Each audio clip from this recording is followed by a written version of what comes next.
he joined Srila Prabhupada in 1969, and Visvakarma Prabhu joined Srila Prabhupada in 1971. So we're going to address a key issue here with Visvakarma Prabhu and Yasodananda Prabhu, the association of Srila Prabhupada's God brothers and how it has destroyed the movement because of various issues.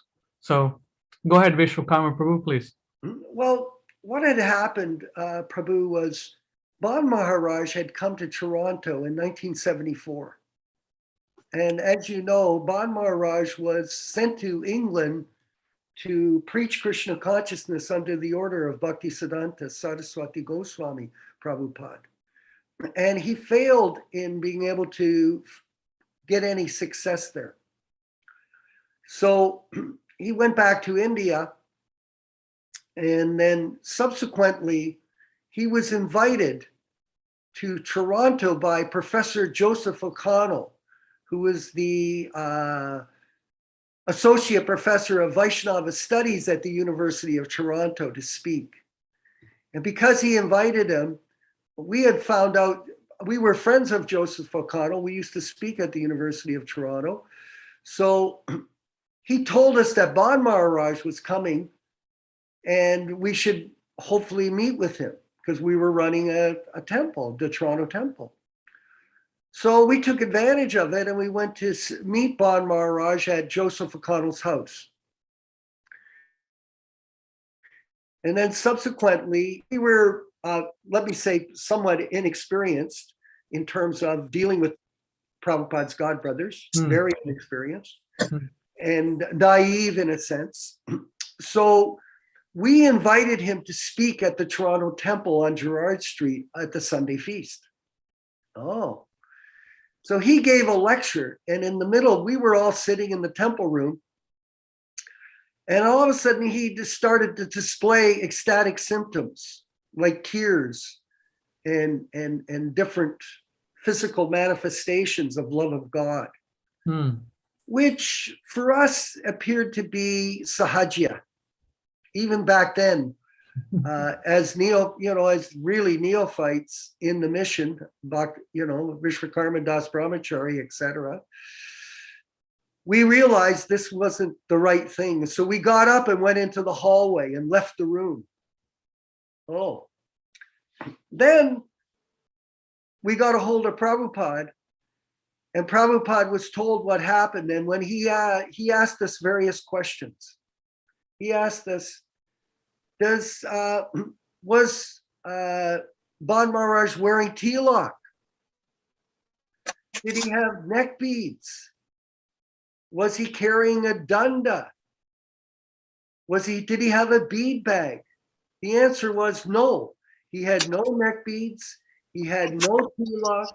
He was not carrying a danda, and we didn't see a japa bag, a bead bag. So Prabhupada then sent me a letter, and he said, do not associate with my God brothers. Now, he had his reasons, because although Prabhupada was very friendly and accommodating to his God brothers, for us, he had a different instruction. And as far as I was concerned back then, I realized Prabhupada's given me a specific instruction for me and for all of us. Do not interfere with the relationship with my God brothers.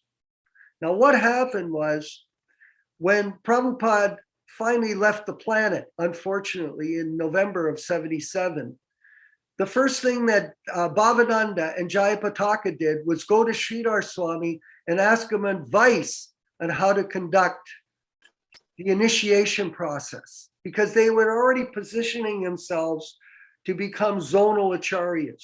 Remember, 11 Ritvik, 11 appointments as Ritvik, which would become zonal acharyas. So the initial advice was given, yes, you go ahead and do this. And here was the poison that entered the mission from the Gaudiya Math into Prabhupada's ISKCON.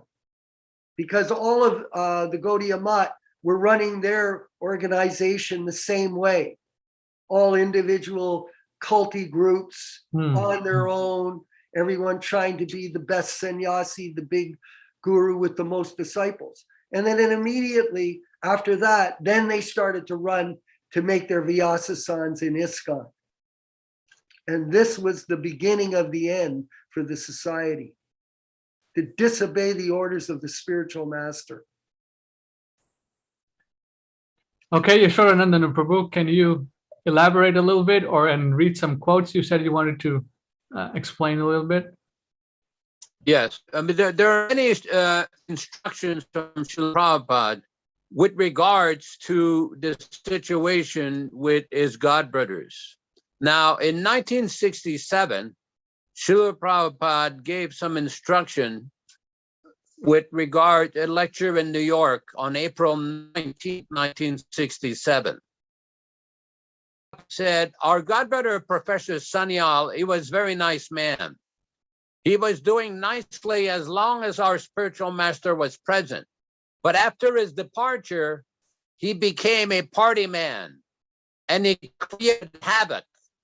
But Guru Maharaj saved him. He died very soon after his activities. There is possibility, because in our mission, my spiritual master never designated anybody acharya.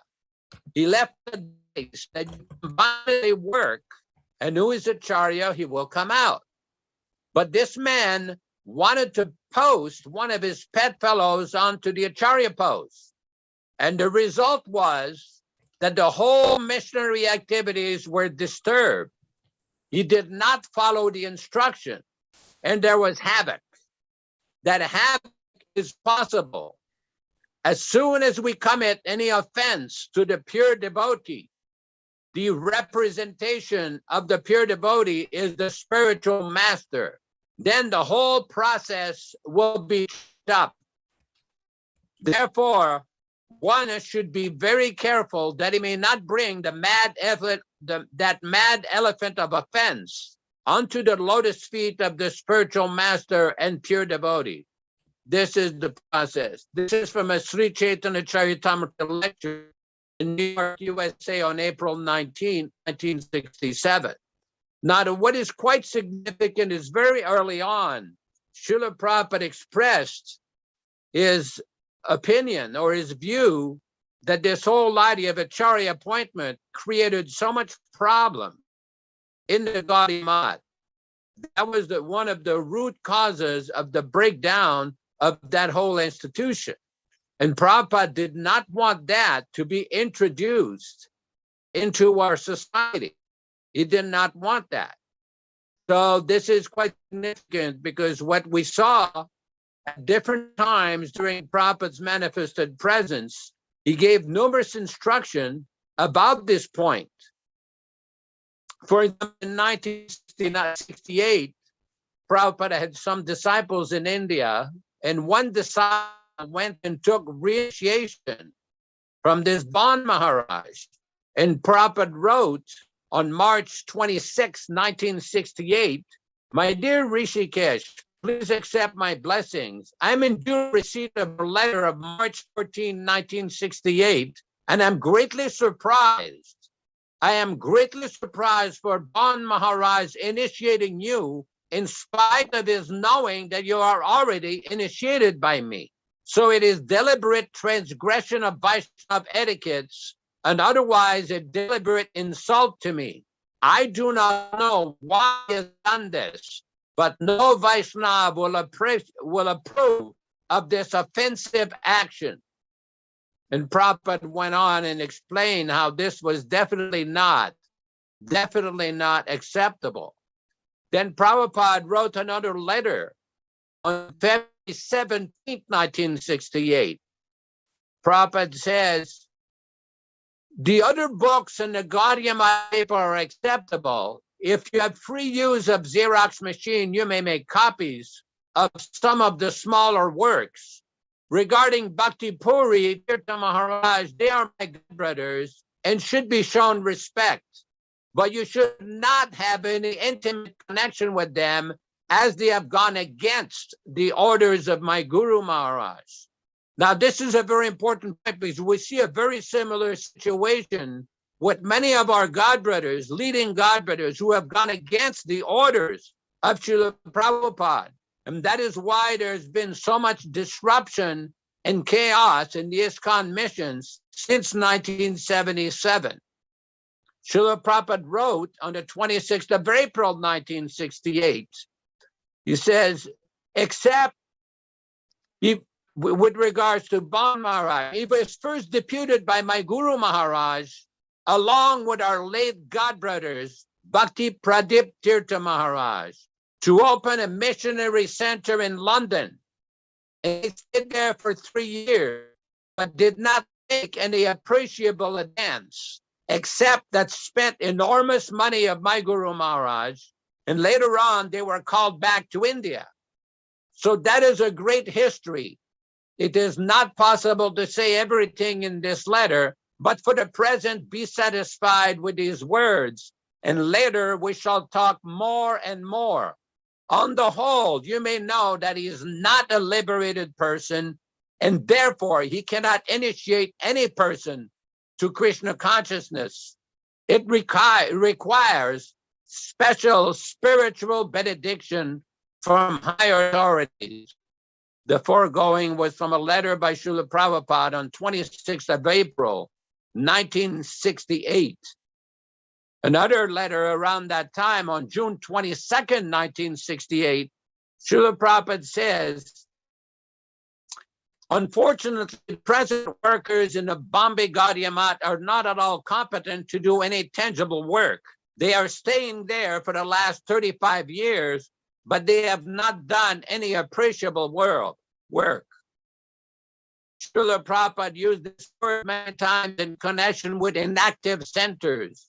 And when one was too much engaged in buildings, he always warned that our business is not for becoming mason workers or becoming carpenters, neither to create a place for eating and sleeping.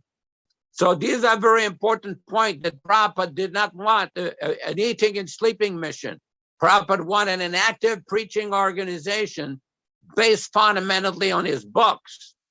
So this is a very important point because Srila Prabhupada very early on saw that there were many disturbances in his mission that were caused by whimsical behavior of some of his God brothers. Hare Krishna. Hare Krishna, Jai. So it seems like the systematic Prabhupada was always fighting this tendency that the disciples were always going against his instructions and thinking that not consulting Srila Prabhupada at every point in the movement. We can see these two letters, 68, that's very early in the movement. That's just a little over 2 years or not even 2 years. Yes, but Prabhupada was always, even at the same time that he was writing these letters, in some other letters, he was very tactful and very grateful. For example, in 1969, on June 28th, Srila Prabhupada wrote a letter, so far as your question about controversy amongst the disciples of Bhaktisiddhanta Saraswati Goswami Maharaj, that is a fact. But this controversy is not material. Just like in a national program, different political parties are sometimes in conflict and make propaganda against each other, but their central point is always service to the country. And Srila Prabhupada, in a very gracious mood, says similarly, amongst the disciples of Bhaktisiddhanta Saraswati, there may be some controversy, but the central point is how to preach the mission of His Divine Grace. Now, somebody may argue that, well, this similar controversy is also meant for preaching, but we have to see what is the result of that whimsical behavior that we saw in 1978. It disturbed the mission. It drove away so many disciples. It resulted in a molestation and abuse of so many children. It disturbed the entire mission of the Krishna consciousness movement. Prabhupada warned on July 1st, 1969, I know that you are a musician, and naturally, you have got a tendency for musical entertainment. But at the present moment, our main business is to push the Sankirtan movement. So as you are doing, take the Sankirtan party to various places, and this will be the most appreciated. If you adulterate our Sankirtan movement with some business motive, then it will be spoiled immediately. Be careful in that way. This is a very prophetic letter for us not to mix the Sankirtan movement with personal motivation and business motivation. Jai. Hare Krishna. So what do you think, Visvakarma Prabhu? You got to unmute yourself. The instructions of the spiritual master are the key to spiritual life for the disciple. And the spiritual master has to be Uttama Adhikari at the highest transcendental level.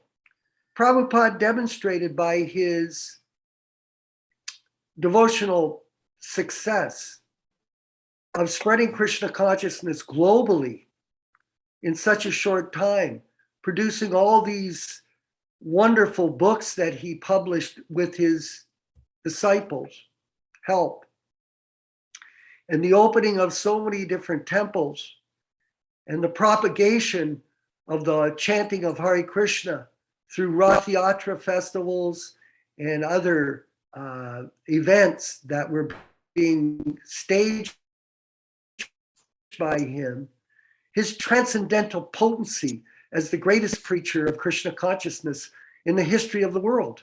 No one has ever done this. Yet some people are thinking, oh, I'm such a big devotee.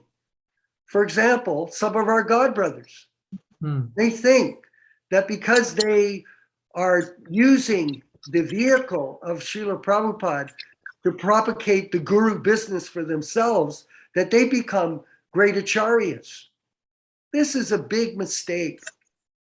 And this is the mistake that's happened, unfortunately, after Prabhupada's demise. And moving forward, we want to make sure that people understand, if you want to be connected with the pure devotee, you have to be focused on his instructions, which are so nicely given in all of his letters, in all of his books, in all of his lectures.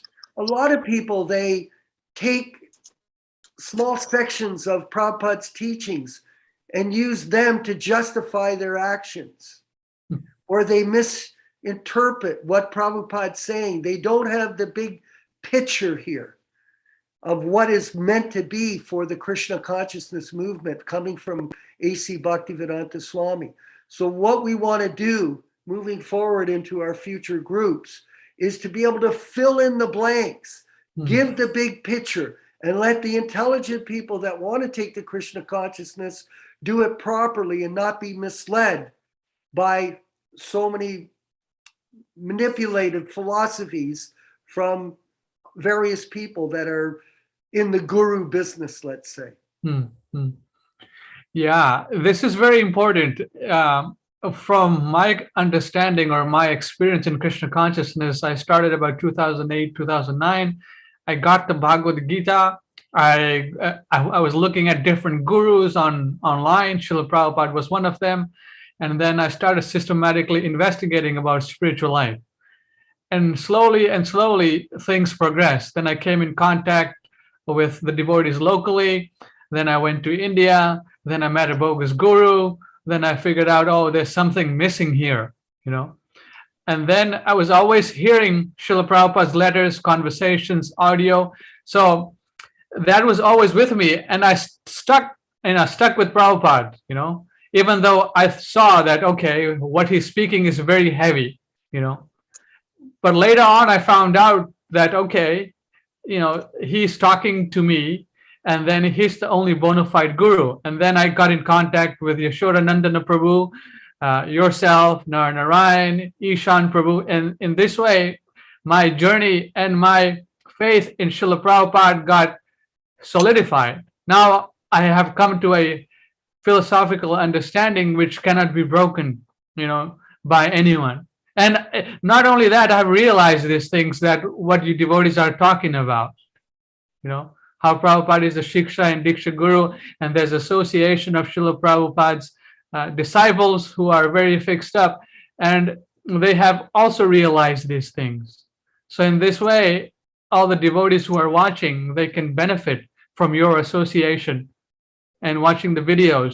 And Yasodananda Prabhu's posts that he always sends out, he sends out 10, sometimes 10, 20 emails per day on this specific issues that we should, all the new devotees should think about, not only think about, but also see what's deficient in what these appointed and elected gurus are presenting.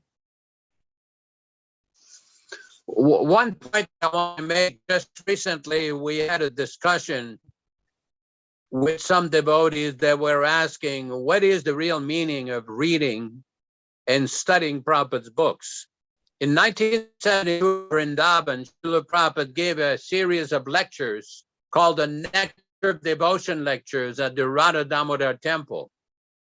And in one lecture, Prabhupada says, if you read this Nectar of Devotion, translation of Rupa Goswami's Bhakti Rasamrita Sindhu, you are directly associating with Rupa Goswami, unquote. So when people read Prabhupada's original non-adulterated books, they are directly associating with Srila Prabhupada. In other words, it is not that another neophyte, either a second-class neophyte or third-class neophyte, has to take the position of authority to put a toll gate between Srila Prabhupada and a new devotee. No, Srila Prabhupada is perfectly available right now. When Srila Prabhupada was asked in 1975 in Berkeley by a reporter, what is going to happen with this movement when you die? Prabhupada immediately replies, I shall not die. I shall live from my books and you will utilize. This was in July of 1975. If we look in the Bhagavatam, before anybody even reads one line of commentary on the Bhagavatam, Prabhupada explains forever by his divine instruction, and the follower lives with him. So this is a very important point. For example, Bhaktivinoda Thakur, on the Samadhi of Haridas Thakur in Jagannath Puri, he wrote that he reasons ill who tells that Vaishnavas die. It is not our philosophy just because the Acharya is not physically present, he is no longer available. He is perfectly available now. In 1969, on the 13th of January in Los Angeles, California, Srila Prabhupada gave a Bhagavatam class. On a specific topic, he said, what we have heard from the spiritual master, that is living, unquote. So this whole idea that the physicality of a neophyte now has to replace Srila Prabhupada, it's a falsehood. It's a fabrication. It is nonsense. Especially because those people have changed the teachings. The first instruction of Srila Prabhupada is do not change the teachings. Do not change the books. Do not adulterate. That is the first thing they did in 1970, after 1977. They changed Prabhupada's Bhagavad Gita. They've been changing the Srimad Bhagavatam. They changed the Chaitanya Charitamrita. All of these book changers are persona non grata. Nobody should listen to them. Why? Because Srila Prabhupada said so, not because I said so. So there are so many instructions for devotees who are serious about spiritual life, about spiritual advancement. Simply take shelter of Srila Prabhupada and associate with devotees who are promoting Srila Prabhupada, not all the book changers and adulterators of the philosophy. Haribol. So thank you very much, Yasodananda Prabhu and Visvakarma Prabhu. Now we're going to go offline. We are going to have our next session soon, hopefully on Sunday next week, and we'll keep everyone updated. Yeah, we can do that. We can do that. That'll be good. So finish the session, then we'll talk about the